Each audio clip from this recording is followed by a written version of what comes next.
Kami baru sekali.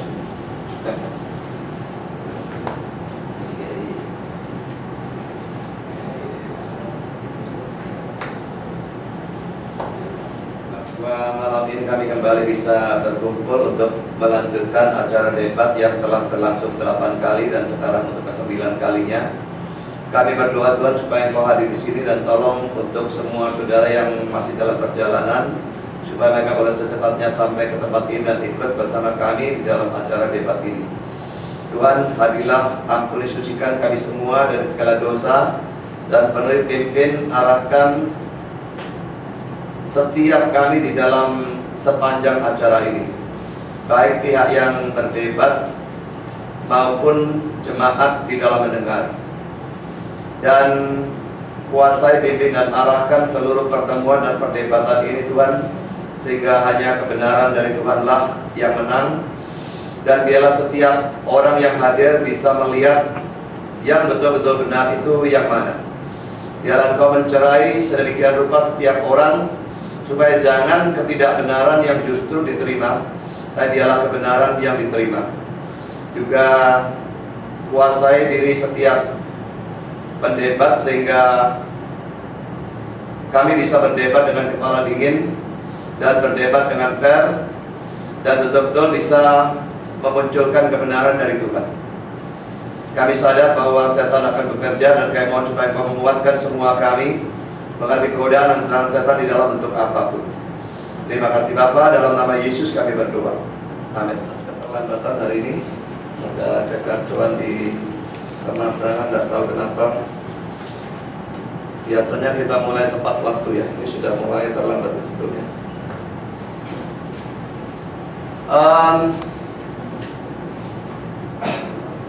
Bagi saudara yang baru pertama kali hadir, harap diketahui bahwa perdebatan ini yang ditekankan dalam acara ini adalah debat ya, antara saya dari pihak Trinitarian dan ketiga saudara di depan ini dari pihak Unitarian.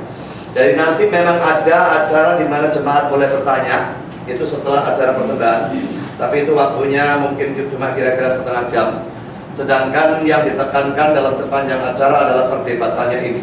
Ya, jadi dalam perdebatan tidak boleh tanya. Nanti kalau sudah selesai acara persembahan baru boleh ada acara untuk bertanya. Ya.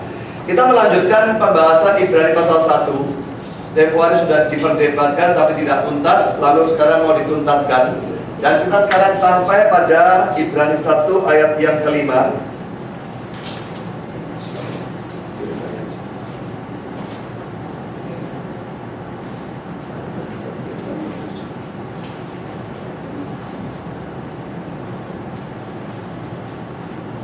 Satu ayat 5 yang berbunyi demikian ya.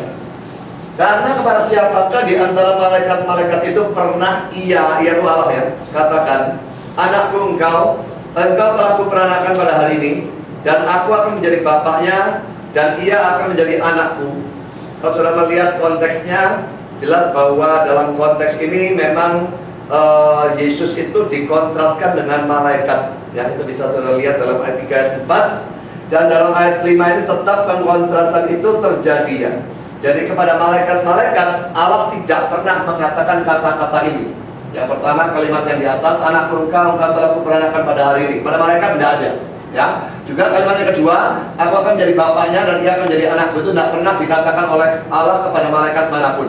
Tapi kepada Yesus kata-kata itu dikatakan. Jadi saya melalui ayat ini tempoh hari sudah menunjukkan bahwa dalam ayat ini terjadi kontras antara Yesus dengan para malaikat. Dan karena itu menurut saya ini membuktikan bahwa Yesus bukan malaikat seperti yang mereka percaya. Jadi perlu sudah ketahui para Yunani ini percaya Yesus bukan Allah.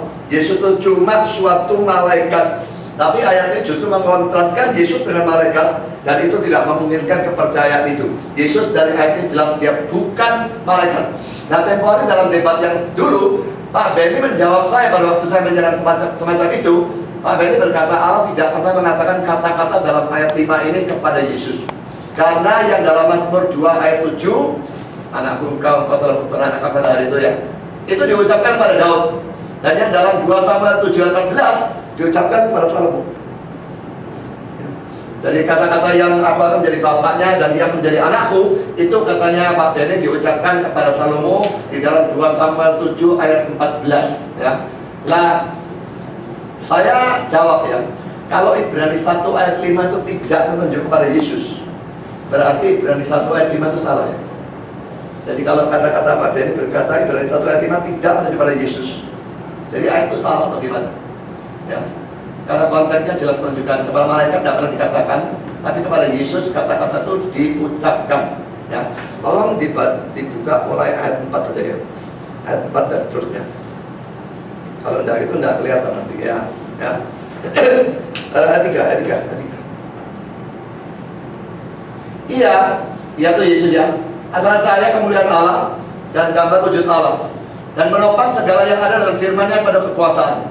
Dan setelah ia selesai mengadakan penyucian dosa, ia duduk di sebelah kanan yang maha besar, di tempat yang tinggi, jauh lebih tinggi daripada para malaikat. Sudah dikontraskan ya, Yesus kedudukannya jauh lebih tinggi daripada para malaikat, sama seperti namanya dikaruniakan kepadanya jauh lebih indah daripada nama mereka. Jadi kalau lihat konteksnya baru kelihatan, ini pengkontrasan. Kalau ayat 5, pengkontrasan dilanjutkan. Karena kepada siapa di antara para malaikat itu ia pernah berkata, anakku engkau telah kuperanakan pada hari ini, dan apa akan jadi bapaknya, dan ia akan jadi anakku. Ya, jadi kalau pada malaikat tidak pernah diucapkan, tetapi pada Yesus itu diucapkan.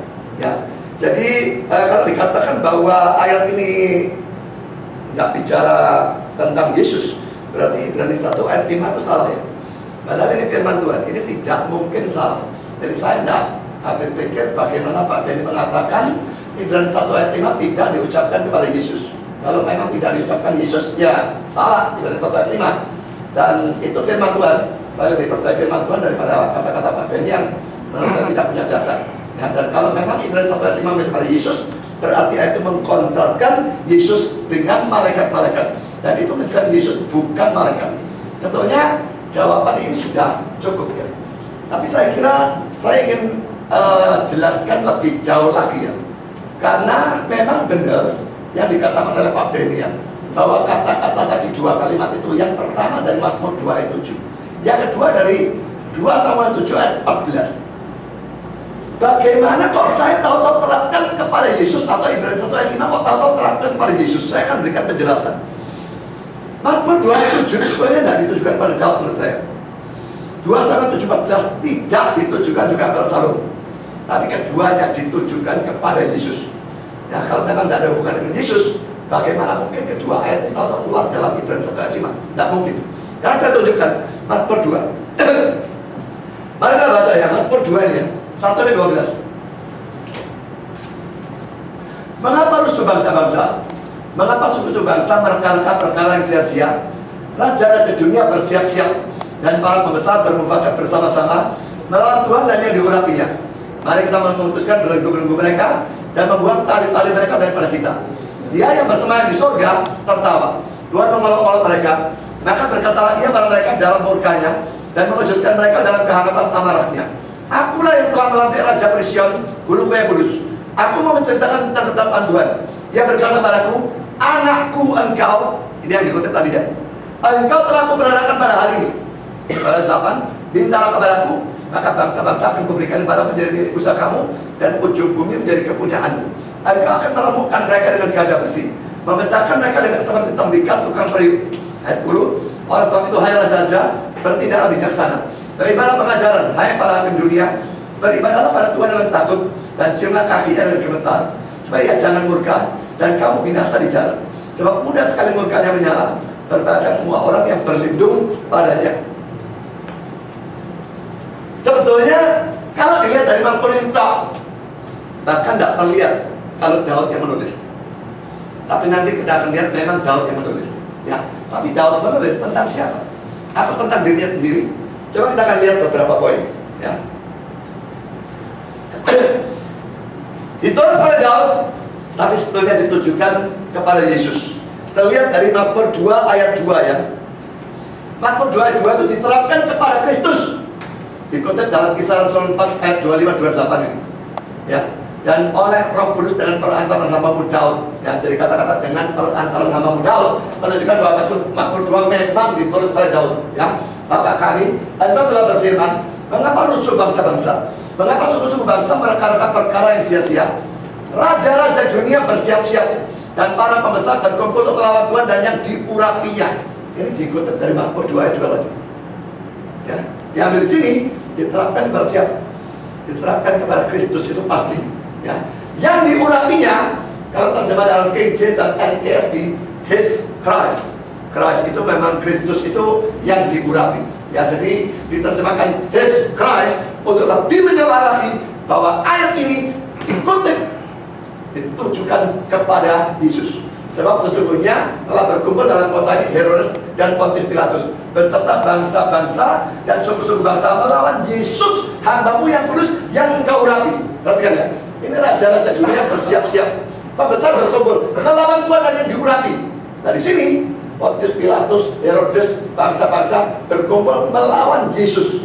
Yang jelas ya, ayat ini dikutip, diterapkan. Waktu Herodes, Pontius Pilatus kumpul, itu menggenapi Mazmur 2 ayat 2. Ya. Sekarang poin kedua. Dari ayat 2 dikutip menuju pada Kristus. Sekarang poin kedua. Mazmur 2 ayat 9 juga dikutip dan ditujukan kepada Yesus juga. Dalam 2 ayat, Wahyu 12 ayat 5 dan Wahyu 19 ayat 15. Ya. Wahyu 12 ayat 5. Maka ia melahirkan seorang anak laki-laki yang akan menggembalakan semua bangsa dengan gada besi. Ya, perhatikan ayat 9 itu. Itu ada ayat 9 dikutip di sini. Ya. Wahyu 19 ayat 15. Dan dari mulutnya keluar 9 pedang tajam yang akan memukul segala bangsa, dan dia akan menggembalakan mereka dengan gada besi, dan dia akan memeras anggur dan sebagainya. Jadi yang saya garis bawah ini, menggembalakan dengan gada besi dan sebagainya, itu dari ayat 9 dari Mazmur 2 ayat 9. Dikutip dalam 2 ayat ini jelas ditujukan kepada Yesus. Sekarang poin C. Mazmur 2 11 dan 12 juga berhubungan dengan Yesus atau dengan anak. Dalam kitab suci Indonesia tidak kelihatan karena terjemahnya salah. Ya, terjemahnya saya akan bandingkan ya. Ini kitab suci Indonesia, ini King James. Mazmur 2 dan 12, beribadahlah kepada Tuhan dengan takut dan ciumlah kakinya dengan gemetar. Saya tidak tahu dari mana muncul kata kaki itu ya. Itu terjemahannya betul-betul luar biasa kacaunya. Kok bisa muncul kaki ya? Baiklah, jangan murka dan kamu binasa di jalan. Dalam terjemahan King James, saudara, serve the Lord with fear and rejoice with trembling. Layani atau beribadahlah kepada Tuhan dengan takut dan bersukacitalah dengan gemetar. Ayat 12-nya, kiss the son, ciumlah anak, bukan ciumlah kaki ya, ciumlah anak. Anak itu Yesus. Cium itu suatu ibadah, saudara. Jadi cium itu penyembahan, termasuk suatu penyembahan dan sebagainya. Kalau orang di dalam upacara berhala dan sebagainya sering mencium patung dan sebagainya. Nah, cium itu memang suatu yang berurusan dengan ibadah. Jadi kiss the son, ciumlah anak, maksudnya beribadahlah kepada anak, sembahlah anak. Kalau tidak, dia akan marah dan engkau binasa dari jalan dan sebagainya. Saya tekankan saudara, ini ciumlah kakinya, itu ciumlah anak. Nah, kalau kita lihat terjemahan King James, ini kelihatan bahwa Mazmur 2 ayat 11-12 jelas juga berhubungan dengan Kristus. Sekarang poin yang keempat, Mazmur 2 ayat 7 dikutip dalam Ibrani 1 ayat 5 dan diterapkan kepada Yesus. Jadi menurut saya, saudara, biarpun Mazmur pasal 2 ini seluruhnya memang ditulis oleh Daud, tapi Daud tidak menulis berkenaan dengan diri sendiri. Seluruh Mazmur 2 itu berurusan dengan Yesus. Sehingga dalam Ibrani 1 ayat 5, Mazmur 2 ayat 7 ini kutip diterapkan pada Yesus, itu betul-betul pas, benar. Ya, tidak ada sesuatu yang lenceng. Sekarang sudah kita melihat kalimat kedua. Kalimat kedua dalam Ibrani 1 ayat 5 itu diambil dari 2 Samuel 7 ayat 12. Waktu itu Pak Benny berkata, kata-kata itu diucapkan untuk Salomo, bukan untuk Kristus. Coba kita pelajari, ya benar atau tidak? Memang sepintas selalu terus terang seperti itu. Ya, tapi benar tidak? Saya kutip 2 Samuel 7 ayat 4 dan ayat 5 itu supaya saudara melihat konteksnya. Ya, tapi pada karena saya pada 12 sampai 16 ya. Tetapi pada malam itu juga datanglah firman Tuhan kepada Nathan demikian. Pergilah katakanlah pada hamba-Ku Daud. Jadi Tuhan bicara kepada Nathan, disuruh menyampaikan firman kepada Daud. Kenapa? Daud mau bangun bait Allah. Tadinya Nathan pikir, wah bagus, bangun loh. Tapi Tuhan bilang kepada Nathan, siapa bilang? Aku tidak mau. Ya, jadi pergilah Allah kepada Daud. Ya. Bagilah firman Tuhan, masa kena engkau yang mendirikan rumah bagiku untukku diami. Karena ayat 12. Jadi ini terus sambungnya. Kata-kata Tuhan melalui Nathan kepada Daud. Apabila umurmu untuk Daud sudah genap dan engkau telah mendapat perhentian bersama-sama dengan nenek moyangmu sudah mati ya, maka aku akan membangkitkan keturunanmu yang kemudian, anak kandungmu. Anak kandung kau siapa? Rasanya Salomo kan? Ya. Jadi saya tidak terlalu heran Pak Beni berkata ini Salomo ya. Dan aku akan mengokohkan kerajaannya. Dialah yang akan mendirikan rumah bagi namaku. Cocok. Salomo yang mendirikan bait Allah ya. Dan aku akan mengokohkan tahta kerajaannya untuk selama-lamanya. Lalu ini kata-kata yang dikutip dalam Ibrani 1 ayat 5 tadi. Aku akan menjadi bapaknya dan ia akan menjadi anakku. Jadi kalau dilihat konteks sepintas, memang kata-kata yang saya beri warna merah ini itu diucapkan oleh Tuhan untuk Salomo. Ya, apabila ia melakukan kesalahan, aku akan menghukum dia dengan rotan yang dipakai orang dan dengan pukulan diberikan kepada anak-anak manusia. Tapi kasih setiaku tidak akan hilang daripadanya, seperti yang kuhilangkan dari Saul yang telah kujauhkan dari hadapanmu. Keluarga dan kerajaanmu akan kokoh untuk selama-lamanya di hadapanmu. Tahtamu akan kokoh untuk selama-lamanya. Saudara, terus terang memang dilihat sepintas. Karena kata-kata ini diucapkan oleh Allah melalui Nabi Nathan kepada Daud, maka jelas kata-kata itu berbicara tentang Salomo. Tapi benarkah demikian? Saudara ingat satu hal ini ya, kitab suci itu bukan barang gampang. Kadang-kadang ada ayat yang memang jelas artinya begini, tidak pesta, tidak ada main-main, jelas benar. Tapi kadang-kadang bahkan sering ada ayat yang kalau dibaca sepintas lalu artinya ke sana. Waktu digali mendalam artinya ke sebelah sana. Itu banyak. Dan ini menyebabkan orang mesti belajar kitab suci dengan sangat-sangat teliti dan sangat hati-hati. Terus terang ayat itu dilihat sepintas menunjuk pada Salomo. Tapi benarkah demikian? Coba perhatikan kata-kata dari Matthew Henry ini. Ya, saya akan berikan terjemahannya di Indonesia.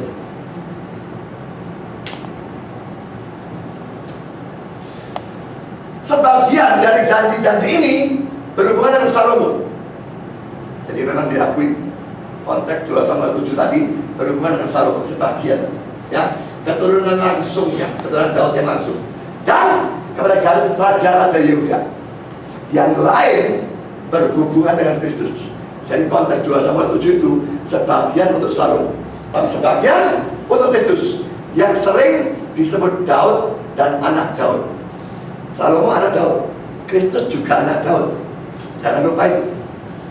Jadi jangan pikir kalau anak Daud pasti Salomo dong. Tidak. Kristus juga anak Daud.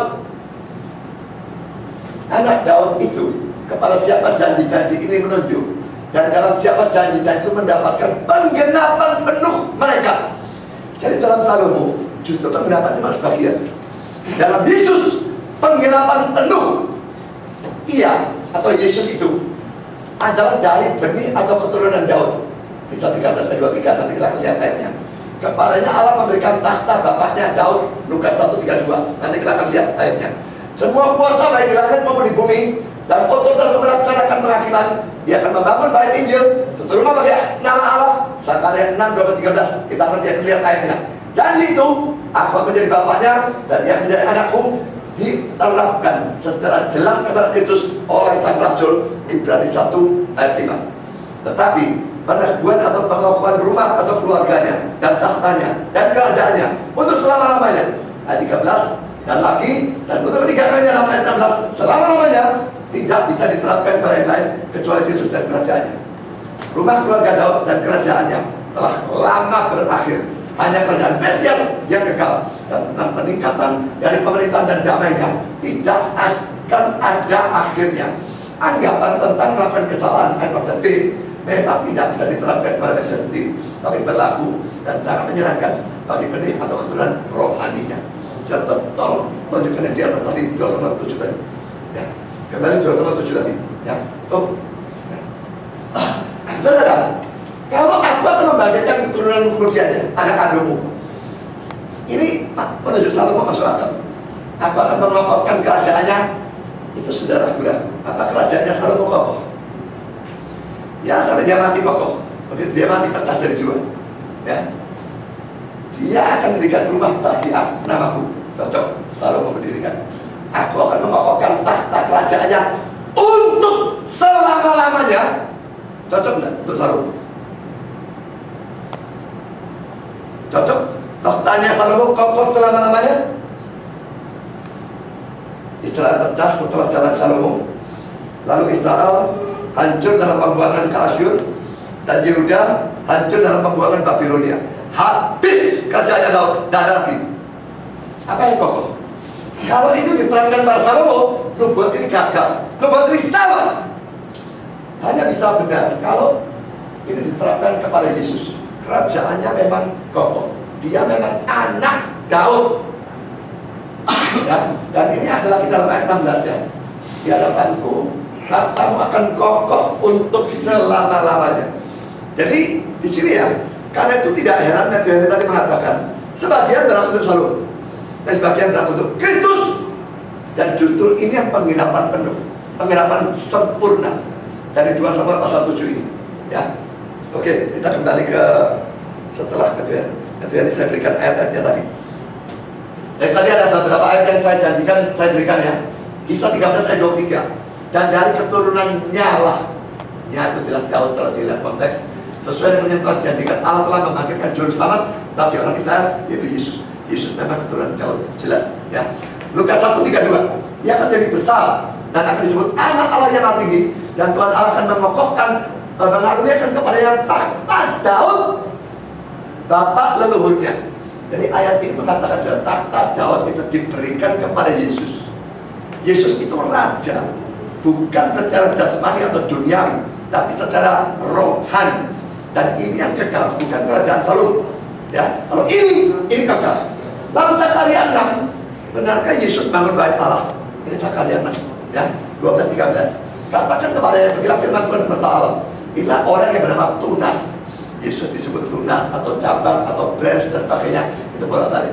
Ia akan bertunas dari tempatnya, dan ia akan mendirikan bait Tuhan. Dialah yang akan mendirikan bait Tuhan.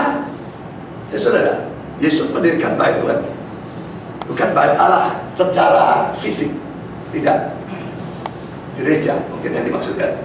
Ya, jadi itulah dimaksudkan dia mendirikan bait Tuhan. Dan itu yang berlangsung terus. Jadi saudara ini ingat ya, anak Daud bukan cuma Salomo. Anak Daud itu gelar bagi Mesias. Matius 1 ayat 1, silsilah Yesus dimulai. Yesus Kristus, anak Daud, anak Abraham. Ya, jadi gelar bagi Mesias. Matius 12 ayat 23, waktu Yesus menyembuhkan orang yang kerasukan setan dan sebagainya, orang, jangan-jangan dia ini anak Daud. Itu gelar bagi Mesias. Jadi sebutan anak Daud bukan cuma cocok untuk Salomo, itu juga cocok untuk Kristus atau Mesias. Demikian juga yang membangun bait Allah bukan cuma Salomo, Yesus juga membangun bait Allah secara rohani. Ya. Saya kutip sekarang kata-kata dari Jamison, Fawcett, dan Brown. Saya langsung bacakan terjemahannya. Janji ini setelah diberikan kepada Abraham punya aspek perangkat dua. Satu menunjuk pada keturunan alamiah dan kerajaan sementara dari Daud. Yang lain kepada Mesias dan kerajaan surga. Itu berkenaan dengan yang pertama, hanya sebagai tipe-tipe dan janji-janji atau jaminan-jaminan tentang yang terakhir. Sebagian orang memang membatasi janji ini hanya bagi Mesias. Jadi sudah ada orang-orang yang justru bahkan ngomong ini belas bukan untuk Salomo. Kalau tadi nanti kan bilang sebagian Salomo, sebagian Kristus. Tapi ada orang yang belas bukan Salomo, Kristus toh. Nah, itu pro kontra. Tapi yang jelas Kristusnya iya. Itu aja. Saya tidak peduli untuk Salomonya iya apa enggak, saya tidak mau urusan. Yang saya tekankan ini jelas untuk Mesias itu pasti benar. Dan sama sekali menyangkal bahwa itu berlaku bagi keturunan Abraham dan Daud.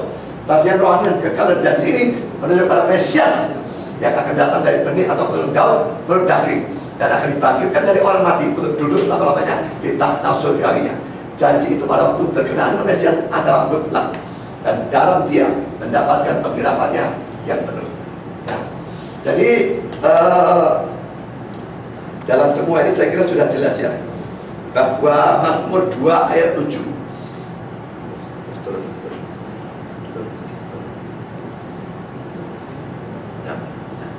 Jadi Mazmur 2 ayat 7 dan 2 sampai 7 14 itu bukan untuk Daud. maupun Salomo, tapi untuk Yesus. Ya, jadi ayat 14-nya itu untuk Yesus. Ya, dari Ibrani 1 ayat 5 menyatakan demikian, itu untuk Yesus. Dan kalau perjanjian baru menafsirkan ayat perjanjian lama, itu merupakan penafsiran yang pasti benar, tidak mungkin salah. Jadi kalau Mazmur 2 ayat 7 dan 2 sama 7 14 tidak menunjukkan Kristus, itu berarti Ibrani 1 ayat 5 itu salah. Ya. Sekarang pertanyaan saya kepada para Yunitarian, kalau Ibrani 1 ayat 5 itu memang mengatakan kata-kata kepada Yesus, tapi tidak kepada malaikat-malaikat, pertanyaannya mengapa? Jelas ayat ini mengkontraskan Yesus dengan para malaikat. Kepada para malaikat, Bapak tidak pernah mengucapkan dua kalimat itu. Kepada Yesus dia mengucapkan. Dan kalau jelas Yesus bukan malaikat. Oke, sampai di sini. Dan saya minta pertanyaan ini dijawab ya. Jangan sampai ini tidak dijawab. Ya. Jadi kata-kata ini ditujukan kepada tidak ditujukan pada malaikat, tapi ditujukan kepada Yesus. Kontras. Ya. Kalau Yesus diucapkan kepada para malaikat tidak, berarti Yesus bukan malaikat. Bagaimana kalian menjawab kata-kata ini? Selamat malam Bapak Ibu. Saya ingin memberikan tanggapan, atau sebelumnya saya ingin memberikan penegasan. Saya kurang begitu jelas. Mazmur, kalau di situ dikatakan Mazmur 2 ayat 7 dan 2 Samuel 7 ayat 14 itu berarti bukan untuk Daud atau untuk Samuel. Menurut Bapak? Sorry. Mazmur 2 ayat 7 pasti bukan. Kalau 2 Samuel 7 ayat 14, ayat 14-nya ya, saya tidak ngomong seluruh konteks ya. Tapi kalau ayat 14-nya itu mungkin juga bukan. Bukan ya. Okay. Tapi yang pasti untuk Kristus itu saja. Samuelnya, untuk Salomonya mungkin ya mungkin tidak, tapi untuk Kristusnya pasti. Dan saya pikir saya tidak peduli. Untuk Salomo berlaku tidak masalah bagi saya. Ya, tapi yang jelas untuk Kristusnya berlaku.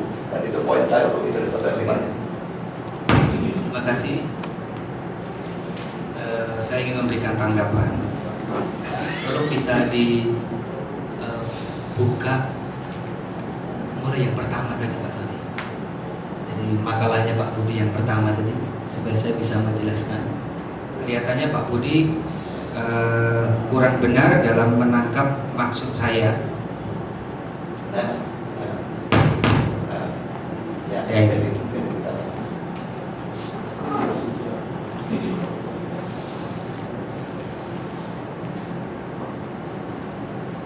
Jadi kalau di situ dikatakan saya berkata bahwa Allah tidak pernah mengatakan kata-kata dalam ayat 5 kepada Yesus, karena yang dalam Mazmur 2 ayat 7 diucapkan kepada Daud, yang dalam ya. Jadi benar, kalau itu saya akui. Tetapi jawaban Pak Budi ini keliru. Jadi saya memang berpendapat bahwa Mazmur 2 ayat 7 dan 2 Samuel 7 ayat 14 itu diucapkan oleh Allah. Pada saat diucapkan itu untuk Daud atau untuk raja dan untuk Salomo.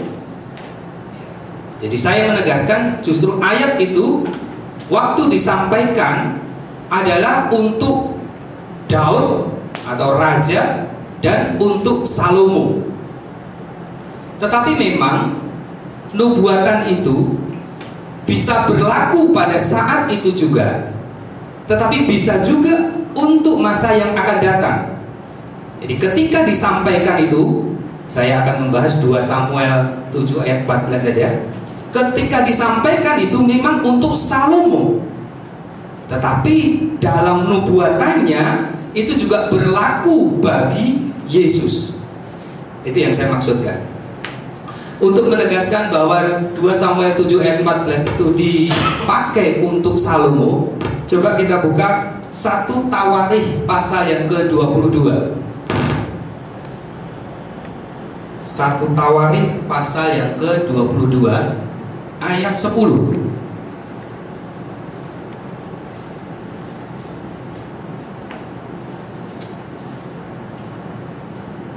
Mungkin bisa dibukakan.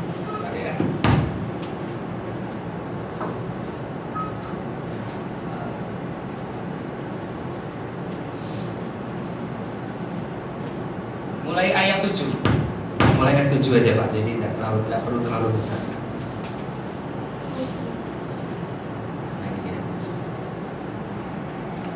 7, 8, 9, 10 mungkin bisa ditampilkan.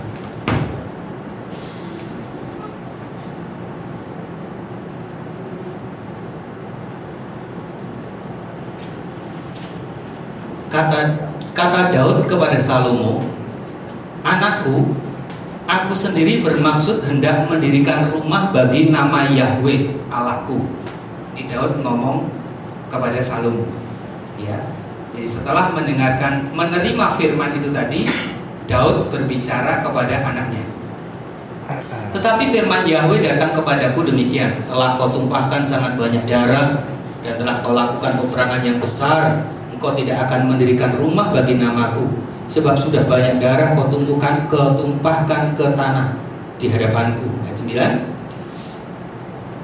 "Sesungguhnya seorang anak laki-laki akan lahir bagimu. Ia akan jadi seorang yang dikaruniai keamanan. Aku akan mengaruniakan keamanan kepadanya dari segala musuhmu di sekeliling. Ia akan bernama Salomo. Sejahtera dan sentosa akan kuberikan atas Israel pada zamannya."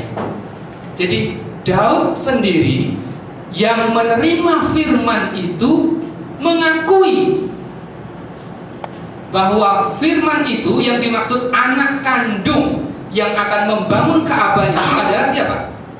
Salomo. Ini pengakuan Daud. Kita lihat lagi 1 Tawarik pasal yang ke-28.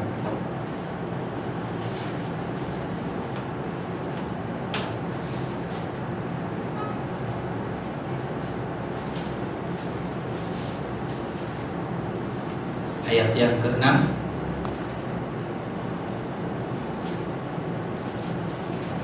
"Ia telah berfirman kepadaku, Salomo, anakmu, dialah yang akan mendirikan rumahku dan pelataranku, sebab aku telah memilih dia menjadi anakku dan aku akan menjadi bapaknya." Jadi saya tegaskan kembali 2 Samuel 7 ayat 14 itu aplikasi yang pertama adalah untuk Salomo. Tetapi makna nubuatan ayat itu juga kena kepada Yesus. Itu yang saya maksudkan. Lalu saya ingin kembali penjelasan ini, saya rasa menurut saya sudah cukup ya, tentang Salomo tadi ya. Lalu kita kembali ke Ibrani 1 ayat 5.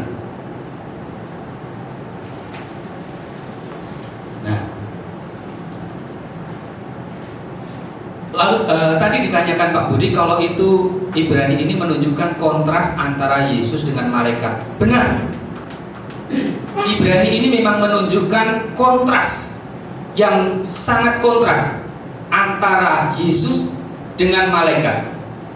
Hanya bedanya, kalau saya berpikir bahwa Yesus ini, malaikat yang satu ini dilebihkan dari malaikat yang lain. Ya, jadi Yesus diangkat tempatnya tinggi. Yesus dikaruniai nama yang lebih indah. Jadi kalau Allah dia tidak perlu dikaruniai lagi. Tapi justru karena dia bukan Allah, maka dia dikaruniai tempat yang lebih tinggi daripada malaikat-malaikat yang lain. Ya, saya sudah katakan berulang kali untuk membuktikan Yesus untuk membuktikan bahwa Yesus adalah malaikat, memang tidak di sini tempatnya. Tidak di ayat ini maksudnya. Setidaknya saudara bisa baca Keluaran 23 ayat 20. Coba kita lihat sekilas saja. Keluaran 23 ayat 20.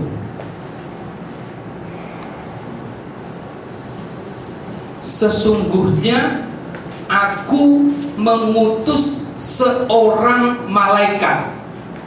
Jadi yang diutus ini adalah malaikat.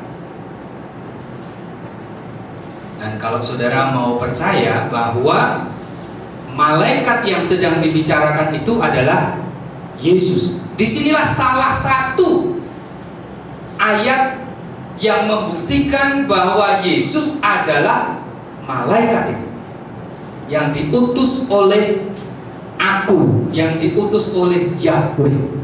oleh Allah. Ya, jadi kita kembali lagi ke Ibrani 1 ayat 5. Jadi memang di Ibrani 1 ini tidak bisa membuktikan dengan jelas bahwa Yesus itu adalah malaikat, tetapi dari ayat yang lain kita bisa lihat itu. Dan Ibrani 1 ayat 5 ini justru menunjukkan bahwa Yesus, malaikat yang satu ini, dilebihkan dari malaikat-malaikat yang lain. Itu sebabnya memang kontras ayat ini antara Yesus dengan malaikat-malaikat. Sekali lagi, kalau Yesus adalah malaikat, kalau Yesus adalah Allah, buat apa dikaruniai nama yang indah? Toh kalau Allah berarti namanya sudah pol, tidak perlu dikaruniai lagi. Itu.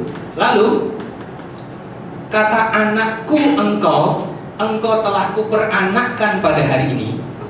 Ya, ini memang tidak dibahas oleh Pak Budi, tetapi saya akan membahas. Dari ayat ini kita menemukan bukti bahwa Yesus adalah anak Allah. Yesus adalah Allah, adalah bapaknya Yesus. Jadi Yesus adalah anak Allah, makanya Allah katakan anakku engkau. Lalu aku akan menjadi bapaknya. Berarti Allah itu adalah bapaknya Yesus. Ya, ada hal yang aneh. Ketika ayat ini dikenakan kepada Salomo, ya tadi kan kita sudah baca, Salomo dikatakan anakku engkau. Daud atau Salomo juga dikatakan demikian, ya. Maka tidak ada masalah. Oh ya. Tapi waktu ayat itu dikatakan kepada Yesus, loh, dibuat menjadi begitu bombastis. Oh begitu, kalau Yesus itu anak Allah, berarti Yesus adalah Allah. Begitu bukan kesimpulan yang biasa kita dengar dari para penganut Trinitarian? Karena Yesus anak Allah, maka Yesus itu setara dengan Allah. Tetapi heran, kenapa ayat yang sama yang dikenakan kepada Salomo atau kepada Daud tidak berarti seperti itu? Saya melihat ada standar yang ganda, ada yang tidak konsisten di sini. Kalau ayat itu dikenakan kepada Yesus, oh dibuat begitu bombastis, wah ini luar biasa. Tapi ayat yang sama yang dikenakan kepada Salomo artinya biasa saja. Jadi saya rasa sebagai pelajar, sebagai pencari kebenaran, kita tidak boleh melakukan hal seperti itu. Kita harus menilai dengan proporsional.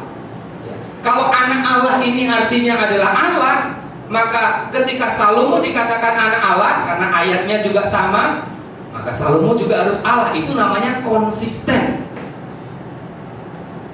Tapi kalau tidak demikian, Salomo biasa saja. Kalau kepada Yesus, oh dia Allah, saya menilai itu sesuatu yang tidak konsisten. Jadi itu yang bisa saya bahas. Mungkin teman-teman saya bisa akan menambahkan.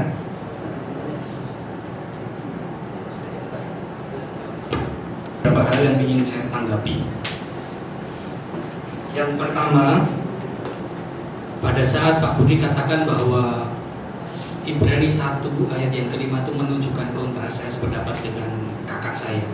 Memang itu menunjukkan kontras antara Yesus dan malaikat. Tetapi ternyata petanya yang berbeda. Peta perbandingan yang berbeda. Kalau Pak Budi berpendapat bahwa kontras itu artinya langsung Yesus itu bukan malaikat, ya. Kontras yang dimaksudkan berarti Yesus bukan malaikat. Atau kalau mau dipercepat sedikit, Yesus itu Allah, gitu ya.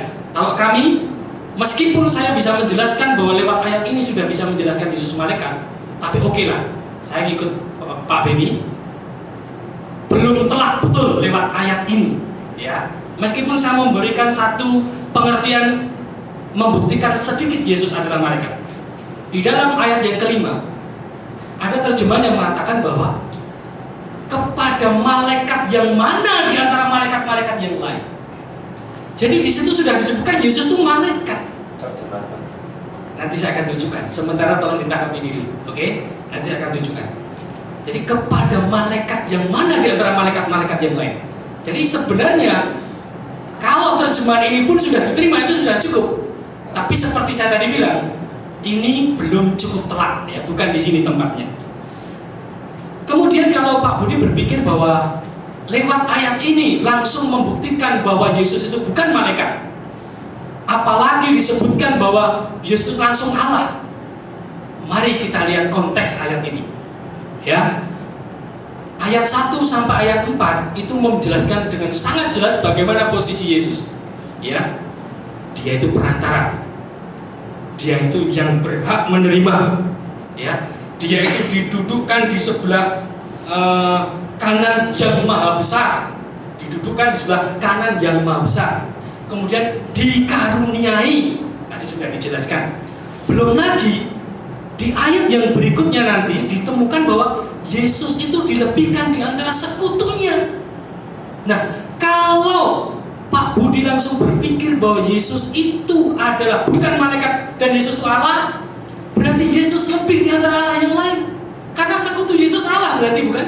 Menurut pandangan Pak Budi, dia dilebihkan di antara sekutu-sekutu yang lain. Nah, tentu ini menjadi tanda tanya besar sebelum dibilang ini keliru. Ya, setidaknya seperti itu. Kemudian tentang Kak Beni yang menjelaskan etika mengutip, kalau saya boleh bilang dalam bahasa saya.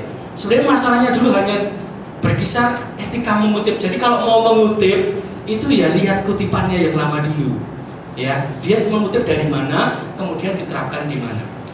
Menurut saya sama persis dengan Pak Beni, bahwa ayat di dalam Ibrani dan di dalam Mazmur 2 dan Samuel tadi itu jelas-jelas ditujukan bukan kepada Yesus. Ayat yang di situ, tetapi penerapannya kepada Yesus. Kenapa?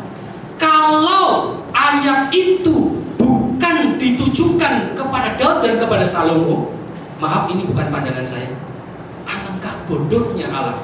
Tapi Allahnya Pak Budi, ya, karena jelas-jelas dia berbicara kepada Daud, dia jelas-jelas berbicara kepada Salomo, dan itu dikatakan bukan kepada Daud, bukan kepada Salomo. Alangkah bodohnya Allahnya. Ya, silakan baca konteksnya. Kemudian, sekiranya ayat itu hanya cocok untuk Yesus, berarti secara tidak langsung Pak Budi menyamakan Daud itu adalah Yesus dan Salomo itu adalah Yesus. Apakah berarti Daud dan Salomo itu Allah? Menurut pandangan Pak Budi juga. Konsekuensinya kan begitu, ya. Kalau Mazmur 2 dan Samuel tadi hanya cocok untuk Yesus, maka konsekuensinya adalah Daud sama dengan Yesus, Salomo sama dengan Yesus, dan kalau mau diperpanjang lagi, Daud dan Salomo sama dengan Allah karena Yesus sama dengan Allah menurut pandangan Pak Budi. Itu simpan, tolong nanti ditanggapi. Ya, itu tolong disimpan dulu ya. Kemudian ada satu hal yang janggal, meskipun ini sederhana ya. Tadi dikatakan bahwa membangun bait Allah, Yesus membangun bait Allah, kemudian langsung diartikan bahwa Yesus itu Allah. Ya, mengindikasikan bahwa Yesus itu Allah. Itu nanti mungkin pertanyaan perlu dijawab. Apakah membangun bait Allah? Tidak pernah ngomong seperti itu, saudara dengar tadi. Bukan, saya menyimpulkan dari apa yang Pak Budi sampaikan seperti itu. Oke, kalau tidak, saya tinggalkan ini. Tapi saya tadi menangkap kesimpulan yang Pak Budi sampaikan semacam itu. Ya, saya rasa sebenarnya itu dulu.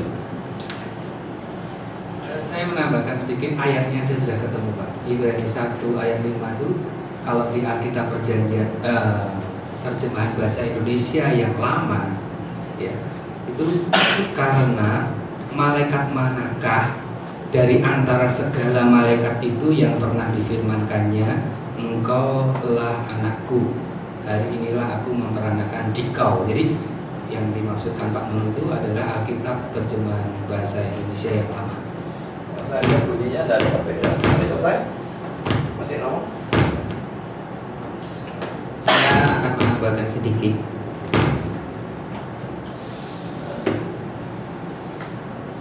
Ada satu hal yang menarik.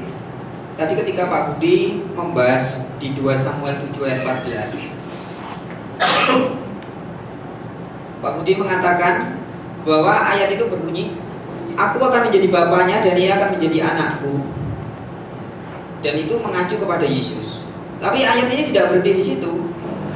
Jadi 2 Samuel 7:18 dikatakan, apabila ia melakukan kesalahan, maka aku akan menghukum dia dengan rotan dan yang dipakai orang, dengan pukulan yang diberikan anak-anak manusia.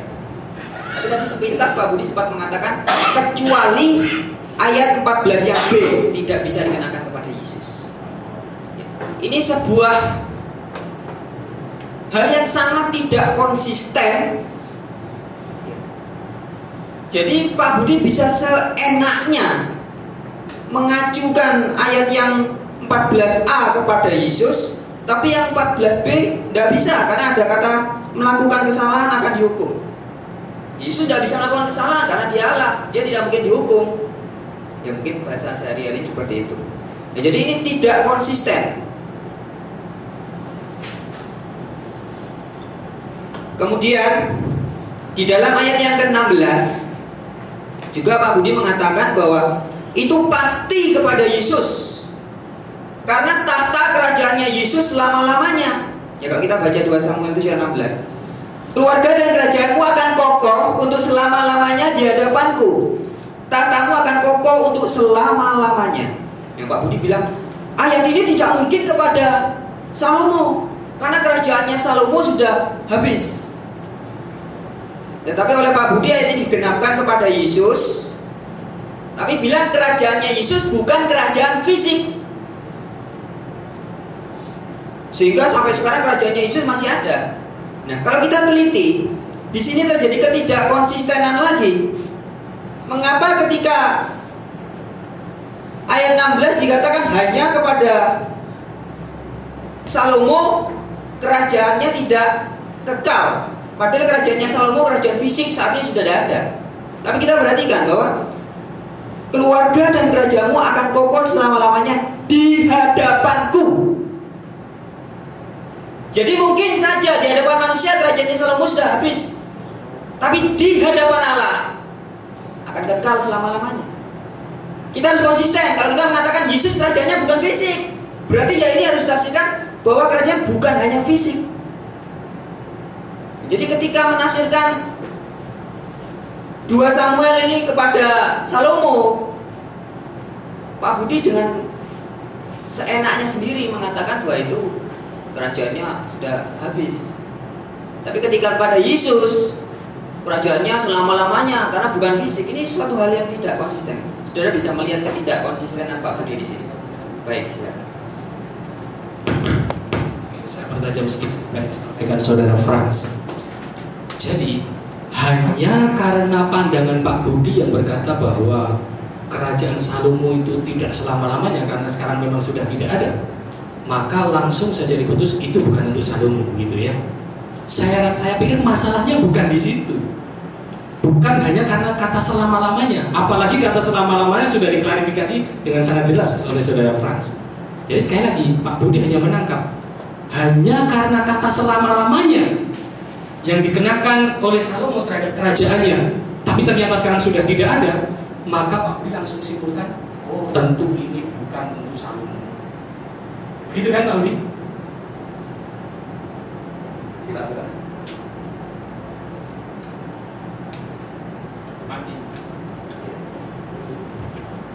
Karena kata selama-lamanya yang dikenakan untuk kerajaan Salomo yang toh kenyataannya sekarang sudah tidak ada, maka Pak Budi mengambil kesimpulan bahwa jelas ini bukan untuk Salomo. Begitu kan? Jadi menurut kami bukan itu permasalahannya, karena kata selama-lamanya itu sudah diklarifikasi oleh saudara Frans tadi, ya. Jadi bukan karena itu. Jadi tetap saja ayat ini tepat untuk Salomo, dan di dalam perjanjian baru itu dikutip untuk digenapkan kepada penggenapannya ada pada Yesus. Jadi pola pikir seperti inilah yang kita pakai, gitu.